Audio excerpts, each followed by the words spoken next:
Well, welcome everybody to our OC16 Large Business Dynamics Part 2, where we talk about team engineering and communication within an OC16. I'm just going to wait a little bit for everybody to jump in. So let's just try to get all our attendees in here. I do see Daniele. Hello. Hi, Janai. Welcome.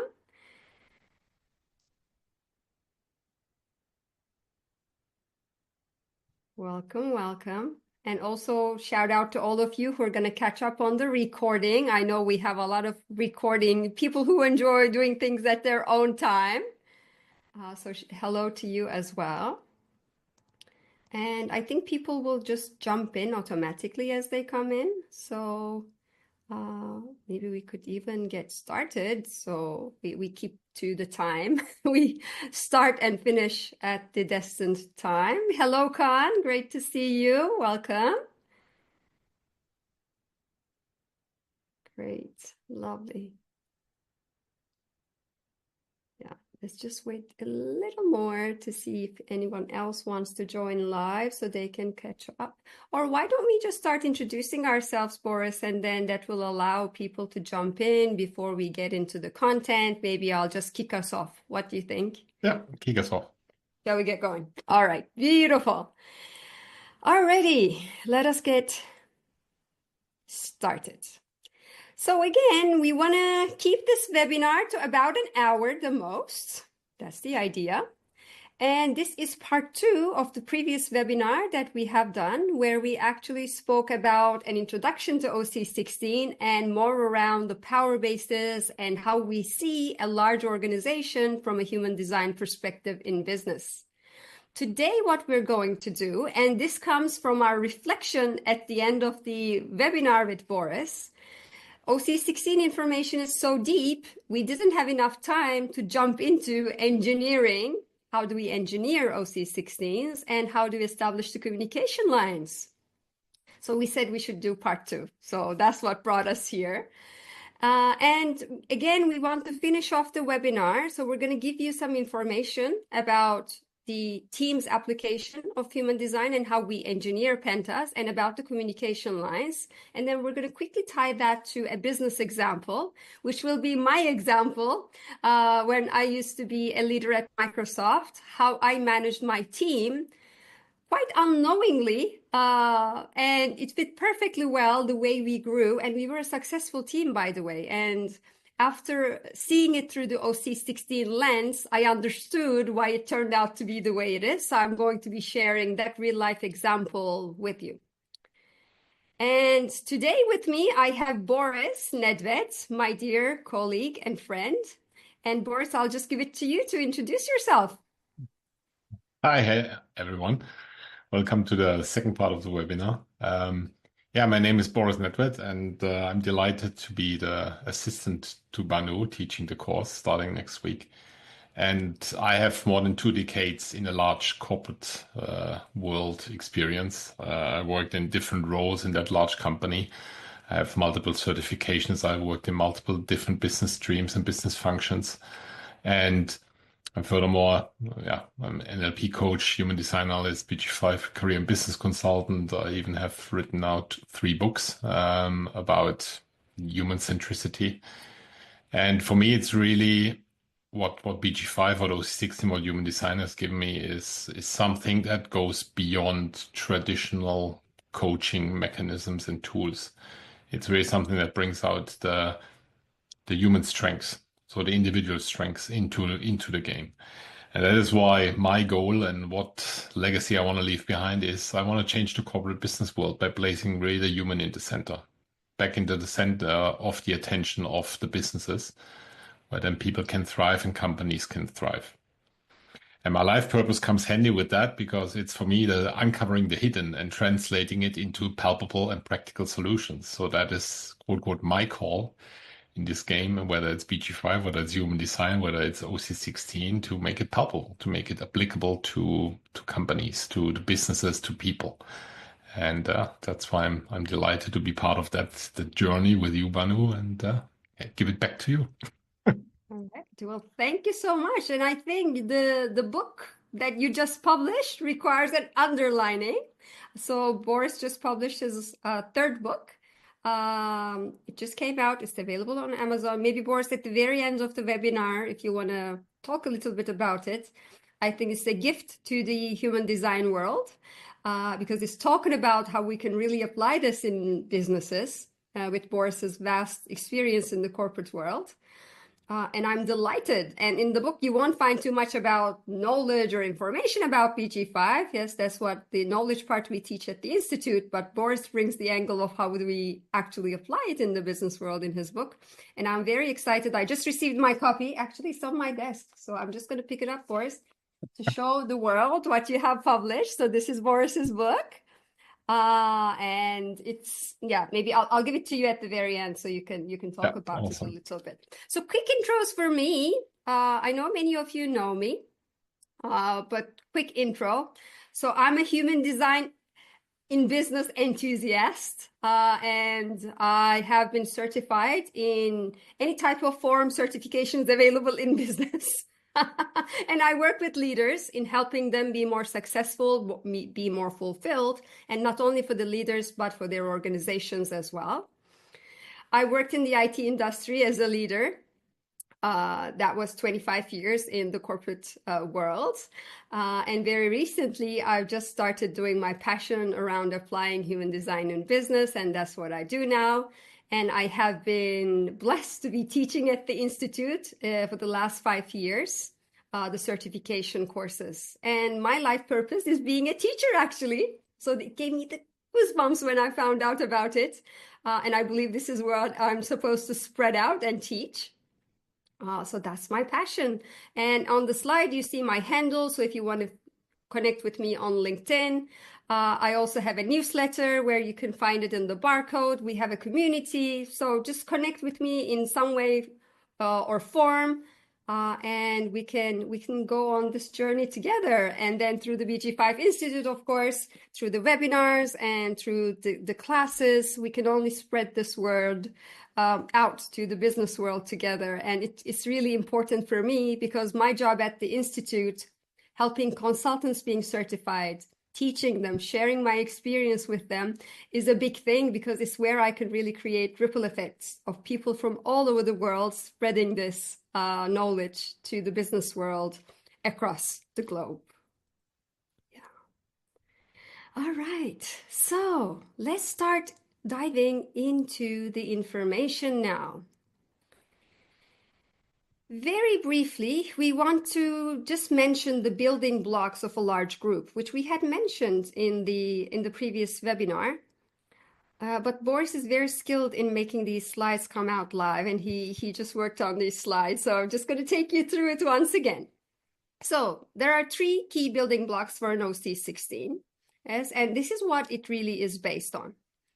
So first, of course, you'll remember, if you watched the previous webinar, you'll remember this. And if not, the recording is available. But it comes together through pentas, of course. Individuals go into groups forming the pentas, and then the pentas come together to form bigger organizations, larger organizations. So going into an OC16, our first building block is the foundation penta. That's the first group of people that actually establishes a business. And this penta, the foundation penta, and Boris is going to dive into it a little more in the upcoming slides, but this is about the management. This is really the controlling mechanism of the OC16. These are the founders of that group as well, the people who first start working for that business that create a solid foundation.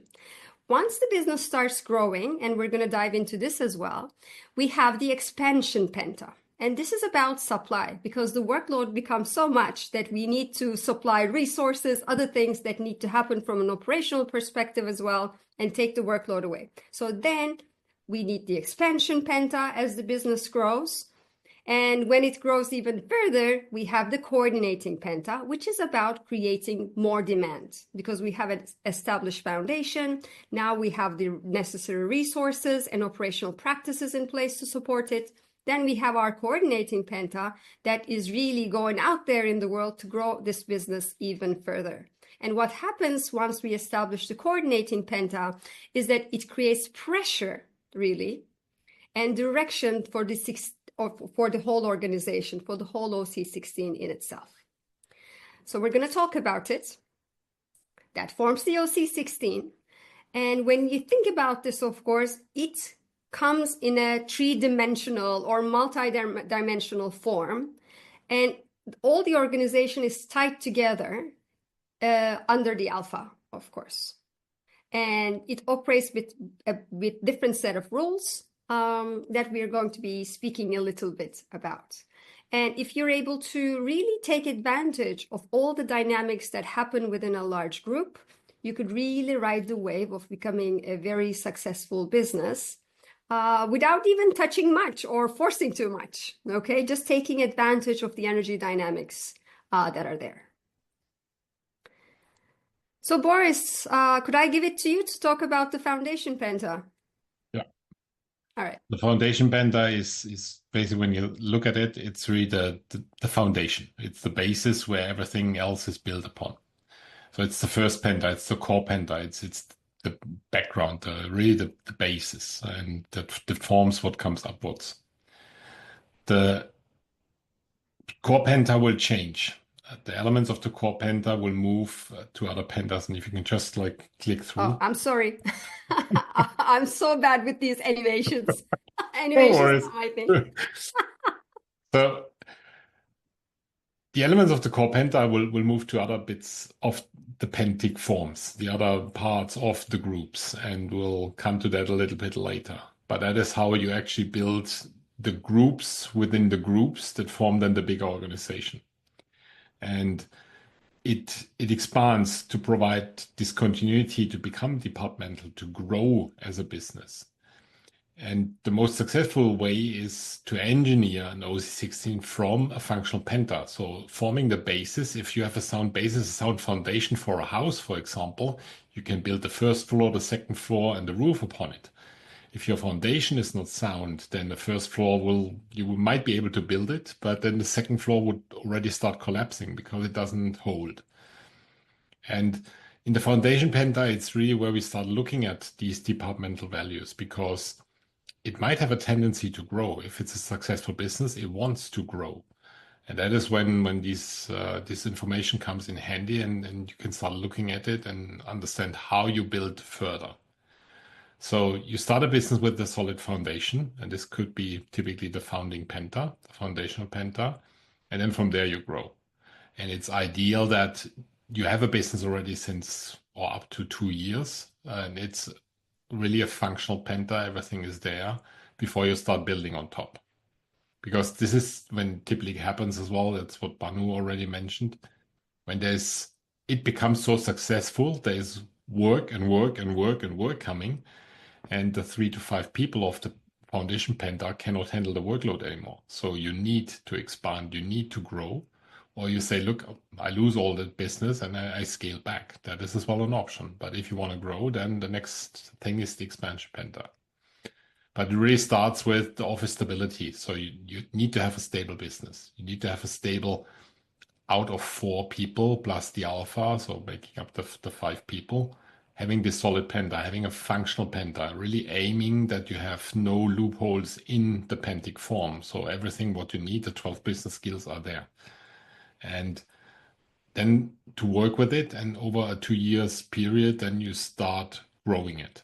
And that is really where it opens up the way to build, to develop the further pentas in the process. And this is now where I hand back to Banu to bring us deeper into what happens. Yeah, so it's just like a storyline. So you have one person or maybe a couple of people starting a business, and then they need more people, so they go up to 4. And then when it grows more than that is when we start really expanding. So from our foundation penta, we start moving into our expansion and coordinating penta. So we're going to hire more people. Now, the first type of people we want to hire is going to be to handle the workload. Because what happens is as the business grows, the foundation penta can no longer take care of the workload. It just grows and grows. If your business is growing and it's going to grow into an OC16, yes, and your alpha wants to grow the business into an OC16, of course. Ra spoke intensively about, like, if you're a consultant, your relationship with the alpha, what does the alpha want to do? really is important. So assuming that the alpha wants to grow their business, they start hiring more people to take care of the workload. And then we have the expansion penta, yes, which is there to support the foundation penta. And then once we have everything stable and the expansion penta is also there, and we're coming to 9 to 10 people, that's when we start establishing the coordinating penta. So the new people that come in are going to be there to grow your business even further. Yeah. And once we have this coordinating penta, this third pillar, if I can put it that way, it really starts putting pressure now on the group to innovate, to create more demand, to grow the business. So it kind of sets the direction of the business as well.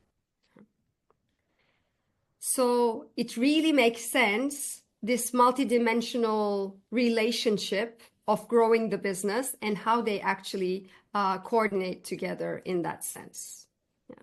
So if we put it into a form like this, you might have seen this visual that we use for OC16, the alpha really coordinating all the pentas.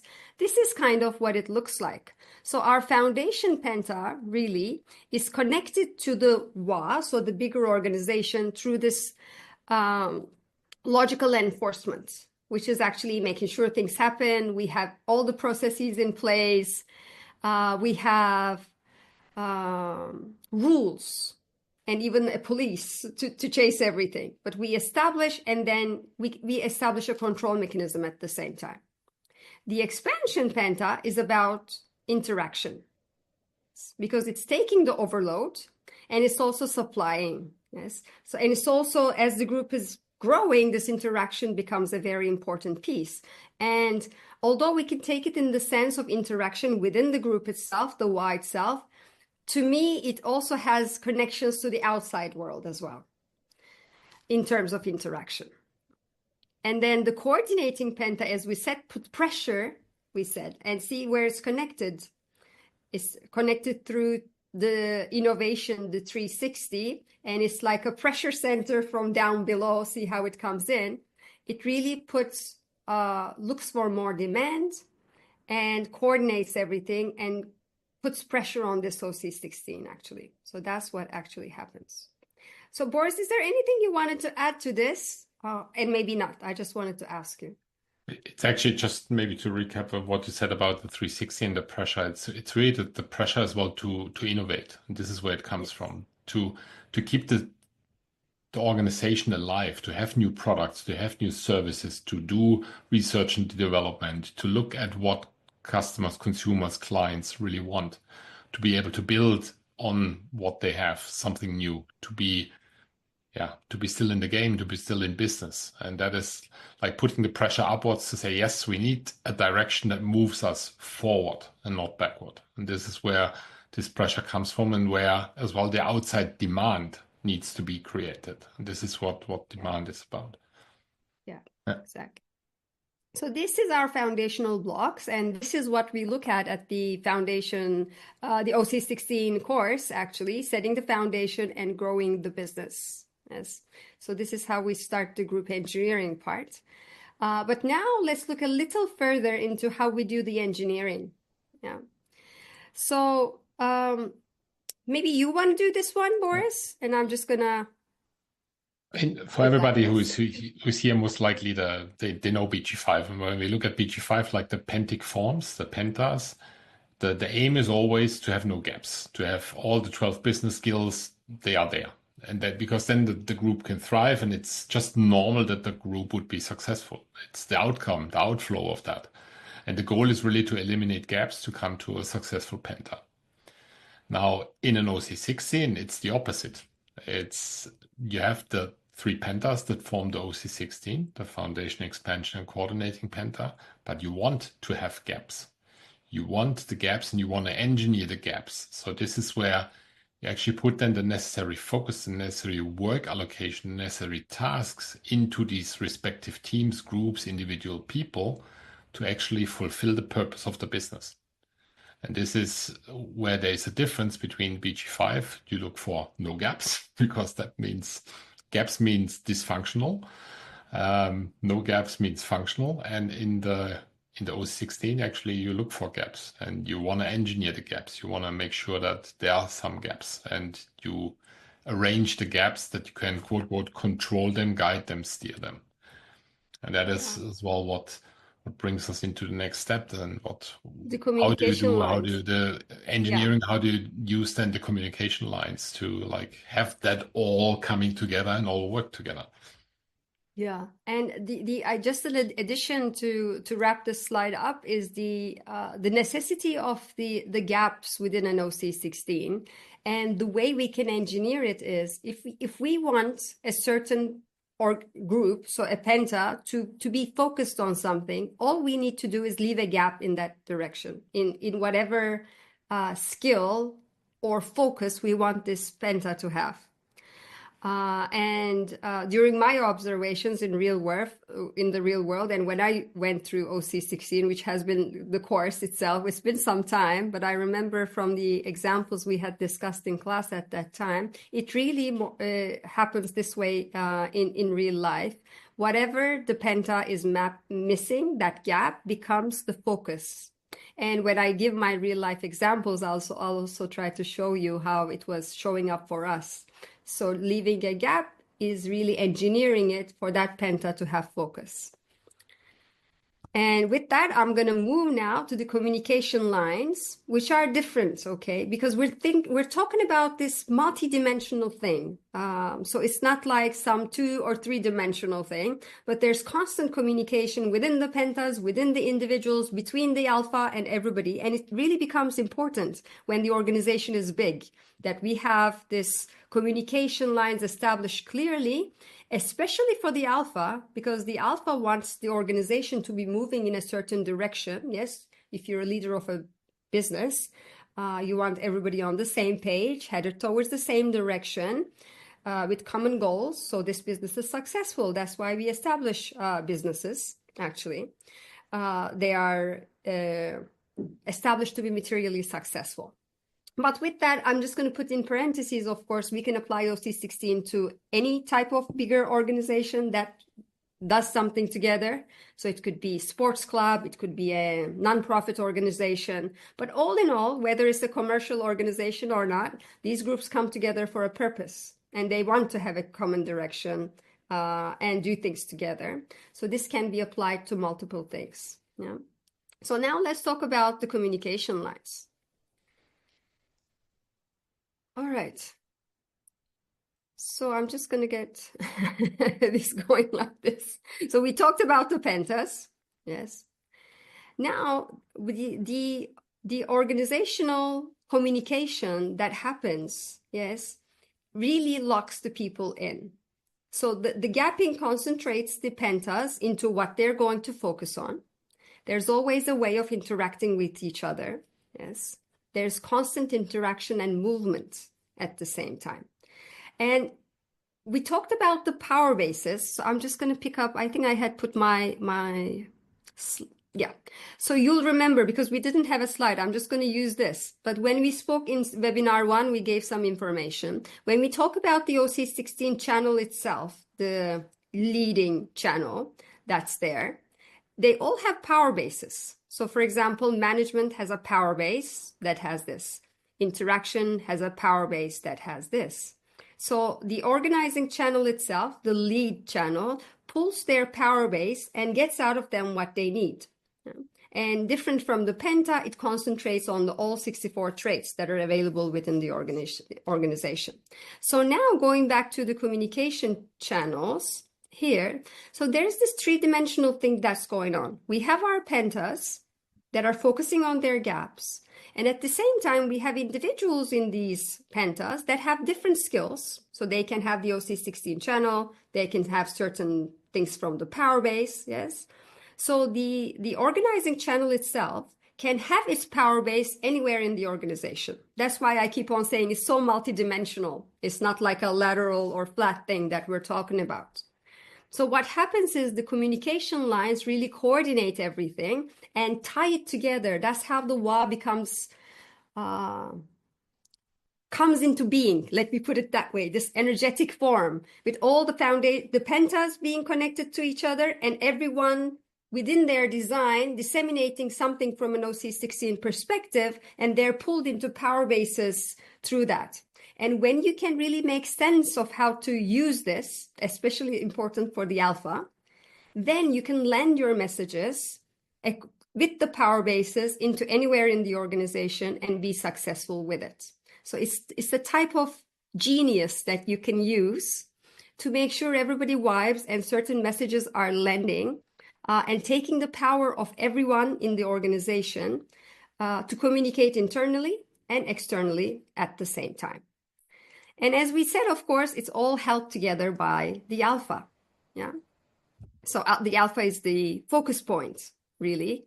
And it depends, it really is important what the alpha wants that actually makes things happen.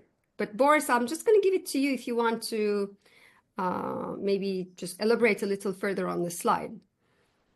It's simply when you look around in the world and see what Gallup reports say, what Gartner surveys say, and so on. It's the frustration of people in the workplace. It's like a lack of leadership, lack of management, and you have complaints all over the place.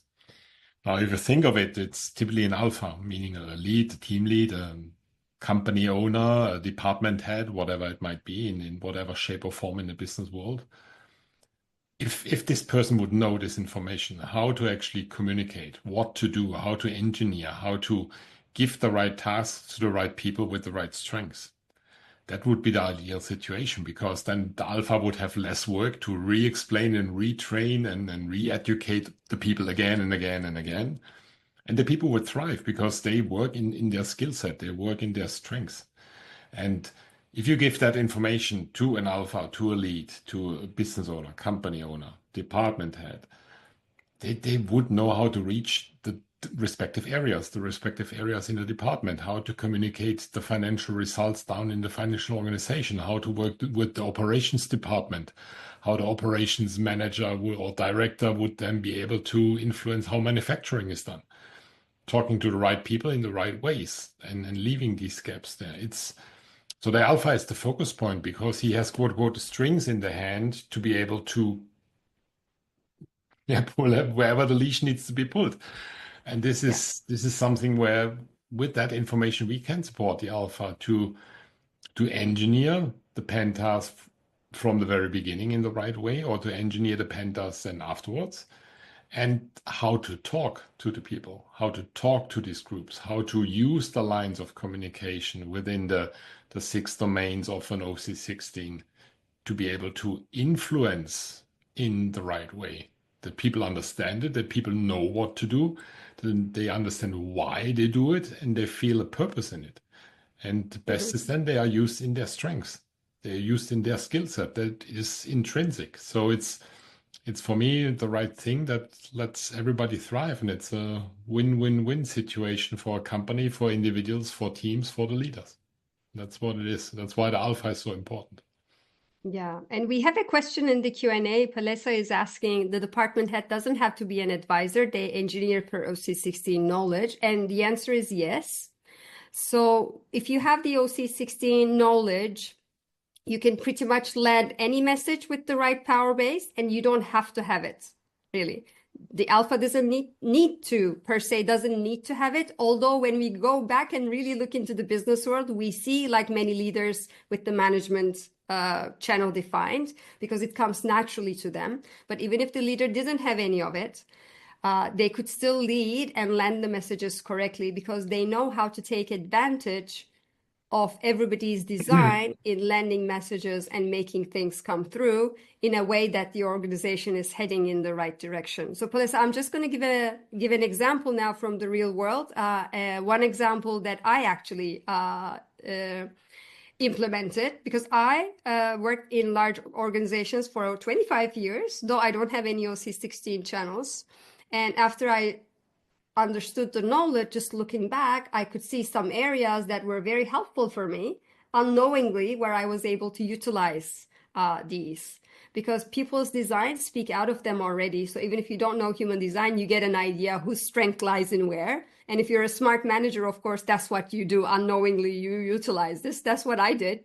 So I'm gonna give a real life example now of how the engineering happened for me, growing my business at that point in time, plus how I use the communication lines for something. Interaction, I think, is the example that I want to give. So with that, let me just jump into that. So what I would like to talk about now is to share with you this example from my corporate life. And this really coincides with the first time I became a people manager at Microsoft and had a direct team reporting to me within the hierarchy. Because sometimes you have indirect people, other teams like outsourced teams, but when you have direct reports, it morphs into something else. So this was that point in time in my career. And I was heading the devices sales team. So Microsoft puts Windows into the devices. So we were responsible for selling those devices with Dells, Lenovo's, compute and local producers in the world. So when I first started the business, I didn't have a big team, a small team that could do really big things because we expanded through partners at that time. So my team, I was the sales director, plus I had 3 salespeople that were responsible to manage our big partners. Okay, so they would work with the partner to sell into the partner, and then we would work with their ecosystem to sell to their partners and hence to the end users, bringing technology and new devices to the world. That's what we did. So I was given a team of salespeople. And if you look at my foundation Penta, and when I first picked it, my marketing manager was also here. Okay, but then I moved her to the expansion Penta, of course. So she was also here when I first picked up. But this was a sales team responsible for larger and managed partners. Okay, so senior sales employees plus me, they would work with their partners to sell. I had my marketing manager here at this time. And of course, I'm enthusiastic. I want to grow my business. Yes, it's a sales team. We got to hit our numbers and overachieve. So this core team, it was based out of 2 countries, Turkey and Israel, selling software and devices. Then in my aspiration to grow the business, I was able to convince the higher ups to make more investments into my geographies so I could start hiring more people because there's so much workload. I had 1 person managing the whole ecosystem, for example, in Israel, which is an advanced IT market, actually. So they needed help, for example. So we were trying to put operations plus marketing to support the channels so that it could be established well. So then I started establishing my expansion Penta. We put the marketing here, a person who could support the partners from a technology perspective. How do they inject Windows? How do they do their marketing campaigns, training, engineering support type of thing. And another trainer that would help with the operations and train the partners as well. And then having stability and the business is growing, and when you're able to show results, remember, this is not like a small business where I was the owner. So I'm within a corporate setting, a departmental alpha, we call it in OC16. And I am convincing now the bargain of the bigger group. We're delivering our results. So I want to grow my business, invest in my countries, invest in me so I can grow. So then we started establishing the coordinating Penta. And this actually, of course, I didn't know about these pentas back then. I was just doing my job. Yes, but then the story unfolds so well with the OC16 methodology. So then I wanted to hire more people because these people could only manage the big partners and they had a bandwidth. We're using technology and giving support to the partners so they can do more. But then I decided if I could manage more partners who have a certain type of business, if we could sell more with them, then we could grow our business. So I started hiring people to manage, for example, our server business, 1 in Turkey, 1 in Israel. So they started working with partners who could sell servers further. And then 1 other person who could programmatically go to bigger partners selling software, focusing them on devices. So now this actually, if you think of these 3 people, they're actually salespeople. Yes, they're here They were hired to create more demand for our products, work with the partners, so they focused on selling our products. So they did business development and partner enablement. So through this, I was really able to grow the business year over year. And they also gave me other geographies, which is not in this chart. But if you're successful, of course, you're like, okay, you can do this country too. You can do this geography too. That's what happens in the corporate world. But that's how it happened. So unintentionally, or not knowingly how the principles of OC16 worked, this is how I grew my business actually. Right, like the same way that Ra put it. It just worked like that. Demand, making the operations, enablement, and then adding more people to create more demand, which grows our business. All right. So this is how it actually applies to the business world. And I also mentioned that me personally, I don't have OC16 strengths, as you can see. I have some activations, the highest being in innovation. I have some in interaction, and logical enforcement I have, but my percentage is lower in that sense, yes? And here, like you can see, I'm going to be pulled into this data, this power base more and more. The example I want to give you is, as an alpha, even if you don't have any channels, you could really use certain power bases and the people in your company, your organization, to land messages and to grow your business. So the example I want to give you is where I utilized interaction. So if you look at my chart, like here, you see I have some activations. My unconscious, core essence, and grounding and balance are also here, so important for me. I have an activation here, and I have a strength here. Yeah.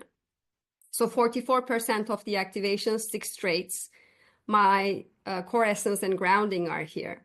So with the 30, which is part of an important part of my design, I was able to communicate to the team, you do your best, yes, you fight, you do your best, then you just leave it, knowing that you have done your best. And if it's meant to be, it's going to be, yes.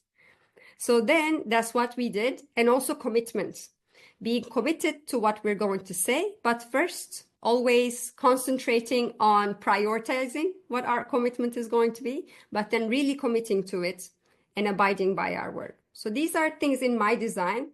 I have the experiential process, learning through what happened and forming it into solutions that can guide us into the future. And I'm a good storyteller as well. That's how I could tell the story of my team and convince everybody. But as you see, I don't have the interaction all in itself. I have certain bits of it. So if I wanted to do a, let's say, a task force around the interaction. So interaction is interacting within the WA itself and also with our partners, customers. That's how I take it. Interacting and forming these relationships with the larger community that we have. So I, as an alpha, having certain parts of the interaction, what I can do and what I did was look at my team and see who has activations within this power base. So for example, a person from the Foundation Penta, one of my senior salespeople, had this 59.6. So then I actually used them, and he lovingly did it because it's part of his design. So I don't want to say use them in that sense, but you know, that's how the interaction happens. So he was so good at interacting with the partners, doing social gatherings, doing little trainings, keeping up the interaction with the partners, that if we wanted to land a message, let's say upgrade your devices to the new version, or speak to your customers about doing this, and everything that is related, he could land it well through interacting internally and externally as well. So then I could use him to land a message.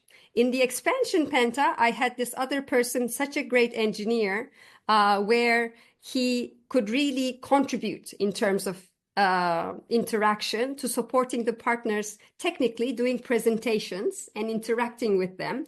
And supporting them in bigger projects, so they felt confident. Okay, so he's interacting now with the partners to enable them in a certain way. And then in the coordinating Penta, the person I hired for server sales, he also had the 59.6, again, interacting with the partner sales teams and getting them on board so they would concentrate on selling our products. So then, although as an alpha, I don't have the OC16 strength, the whole of the channel myself, I could use the people, and based on their design, and if it's in their design, they naturally do this and lovingly do this, connecting them so we could actually land certain messages within our organization and outside our organization. So that's a small example around how these communication lines can be used to land messages and to actually make things happen within a business. So, Boris, is there anything you want to add? I just wanted to give quick examples of how we can do this. I know it's a long subject, but if any additions. I mean, yeah, I would possibly go way too far now, but yes, I have the strengths of logical enforcement in my design. And I was actually the global head for controls, risk and controls for global IT in that company I worked for. And it was a company of like 120,000 people and responsible ultimately for 3,952 different systems, applications, and so on that needed to be controlled so that they deliver ultimately right data, right financial data, and things like that. And there were controls necessary. And I was pulled into that, being the head of that, not even asking for it. So it was really like the OC16, the large organization, called it. It was one day I was asked if I want to do that. I was like, wow, that sounds great. I want to do it. And I really liked this job. And it was for me like listening to you now into this interaction piece. That is not my forte. That is not my strength. And I did all the design work of how the controls, how simple and structured controls should look like, coming out of my logical enforcement. But I had others in my team that were actually propagating it, that were going to the IT functions, to the business functions of finance, of operations, of marketing and sales, and so on, explaining why this concept makes sense. So they were spreading the word, and I was the one building it, but I was not the one talking about it. Yes, I was then pulled into meetings talking about it, and I liked it, and it was my baby, and I could talk for hours about it, but it was not my task. And it was not my strength to talk about it. So in hindsight and retrospective now, knowing that it's really true. And this is how I used my team actually, not knowing at that point in time that information. If I would have known it earlier, it would have given me less headaches sometimes. So how do I communicate that now into the big organization? But yeah, it's really, there's lots of examples that are there that when you so look it's at like it, if you have, it's like you have like a glass of water, you want it to go through some holes that are going to end up into making something. So you're just going to pour the water in the pathways that are open. So that's what we actually do. So it ends up creating and watering whatever it is that you're going to do. So the seed grows, the business grows. If you're trying to pour the water into the closed holes, it's not going to work. Yeah, so this is finding our pathways easily as an alpha. So we pour the water and then it just thrives and grows as a business. So it can really be used to the advantage of the organization in certain ways. All right. So with that, I think we have covered everything we wanted. And is there another question in the Q&A? Let me see. No, we have answered this one, so I can mark this complete. And I'll just see if there are any more questions. We're just gonna close up with a few things we want to mention, but anything related to the content. Okay, well, if you do have any questions, you can always send them, further send them here or reach out to me, to Boris, and we'll be more than happy to answer them for you. So we want to mention about our class coming up, of course. Oh, Boris, you made such a nice... Thank you for the animation. So the OC16 certification course begins next week. And it's going to be on Mondays, and I am lucky to be assisted by Boris. Yeah, it's a 3-semester course. So if you're interested, you want to discuss anything, you're welcome to reach out to me. We're going to wrap up. So thank you so much for joining us. And if you're catching up on the recording, thank you. If anything is coming up, please feel free to reach out to me or Boris around the subjects, the topics, anything you're curious about, and anything around the registration or certification. The BG5BI's office will be more than happy to help you with any help that you need. Beautiful. And Janai has a question. She's asking how OC16 can be applied for an AI amplified organization. Yeah. So here is my answer, and Boris, you can actually contribute to this part as well. So AI is becoming a great thing. Although there's a lot of vibe around how it's going to replace many things happening. I think what it will really enable is taking this cumbersome workload of people's backs so they can actually try doing something they're passionate about and putting out their strengths. Yes. So if we gave all the operational load and everything that takes so much time away from the business, then individuals can actually start honoring their design and put their passion forward in a way that can contribute to the business creatively. Yes. That's how we can evolve. Employees being worn out by all this operational workload that's there. AI is going to support us there. And if we're able to, not specifically OC16, although it helps, just if everybody in an organization could leverage their strengths and act according to their flow, depending on their design and decision making, I think organizations could really, really thrive. Yeah. So is there anything you would want to add to this, Boris?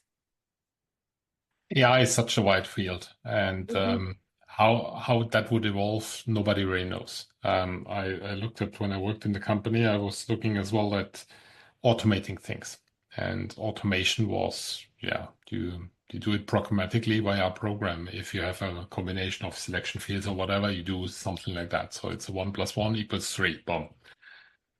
So it was automation, then came robotics, which was the next evolution. And then came the first steps of really artificial intelligence in a first stage. And it's a very philosophical question. And the last stage of AI is cognitive AI, meaning the AI can think, can do, start and quote unquote start replacing human beings. Are we there already? I don't think so. Will we get there? I don't know. It's something how this would evolve. I have no idea, but I'm curious. I'm using AI myself for pictures, for like give me ideas for some strategies, give me ideas for context, give me ideas for content. Why not? Yes, I could browse and do all the search on the internet myself, but if I have an AI like collecting all the data together, it's faster. And it's ultimately what do we do with it? So for me, it's a philosophical question, and for me, it is a part of my book as well, where I quote unquote expose a little bit my thought of it. I always believe that human beings will still be there and play an important role, and it should play an important role. So this is something. Let AI help us, but not let AI be like the ruler. That's my vision. And then there's a second part of the question asking about how about with decentralized autonomous organizations, I'm assuming, Jana, is the abbreviation.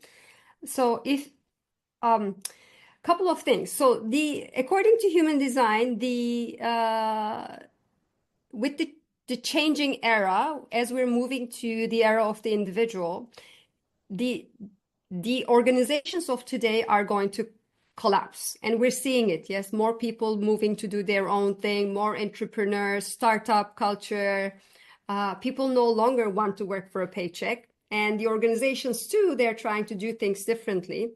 So the business world is really changing, and we're moving to more decentralized organizations in certain ways. So when Ra actually thought the information, of course, we didn't have such things. So he didn't really speak about how it would work, though he spoke about, like, if you're part of a bigger organization, like in Awa, you go to a shopping center, you go to the cinema, so all these people together, the dynamics still work. That's how he explained it in certain ways. So I'm assuming it could be applied to decentralized organizations in certain ways. What Ra also said was, he said, this is the time that I'm teaching it, and I know I'm not saying everything about it. So he was looking for other people to come in and look into this information. And he said he was so curious around what the others could bring into the information and give it meaning. So I think as we're starting to teach this course with Boris, we're really excited with everyone joining the journey with us. We're going to bring our own interpretation and way of looking into it. And, we'll see how, if we're able to extend it as far as talking about the decentralized autonomous organizations as well, which I think in time we'll get there. Yes, as the business world changes, how we teach the course will change, but we'll see how much of a time that really takes. All right, so we are at the hour. I am thankful to all of you for being with us. And I'm hoping to see all of you in the certification course. If not now, maybe later as well. So let's keep in touch. Thank you, everybody. Goodbye. Thank you. Bye, everyone.